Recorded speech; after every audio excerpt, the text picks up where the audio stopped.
ബാക്കി പണിയൊക്കെ കഴിയണം അല്ലേ? ഹലോ, അസ്സലാമു അലൈക്കും ഫ്രണ്ട്സ്. ബുള്ളറ്റ്മാനാണ്. മക്കൾ ഓർമ്മ ഉണ്ടോ? നമ്മളെ ഉണ്ണിയപ്പം വിറ്റൊക്കെ വീടിനൊക്കെ വേണ്ടിയിട്ട്. പിന്നെ അപ്പം നമ്മളെ പോലെ വീടിൻ്റെ എന്താ പറയുക, പുതിയ വീടിൻ്റെ പണി എടുക്കുന്ന സ്ഥലത്താണുള്ളത്. ദേശീയരായിട്ടുള്ള ആളുകളും പ്രവാസികളായിട്ടുള്ള ആളുകളും ഒരുപാട് ആളുകൾ നമ്മൾ സഹായിച്ചിട്ടുണ്ട്. ഒരുപാട് പൈസയും കിട്ടിയിട്ടുണ്ട്. അപ്പോൾ ഇത്രത്തോളമൊക്കെ ആയി. ഇനി മെയിൻ വാർപ്പും ബാക്കി പണികളുമാണ് ബാക്കിയുള്ളത്.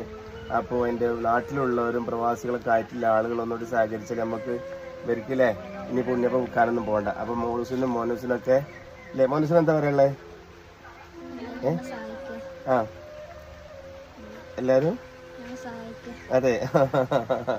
ഫോനിപ്പോൾ അത്ര ഞങ്ങളോട് പറയാനുള്ളത്. എന്താ, എല്ലാവർക്കും ഫോൺ ഇങ്ങനെ ഇതൊക്കെ മടിയാണ് കേട്ടോ. അപ്പോൾ ഞാൻ പറഞ്ഞ ഇവിടെയൊക്കെ വെള്ളക്കെട്ടും വെള്ളം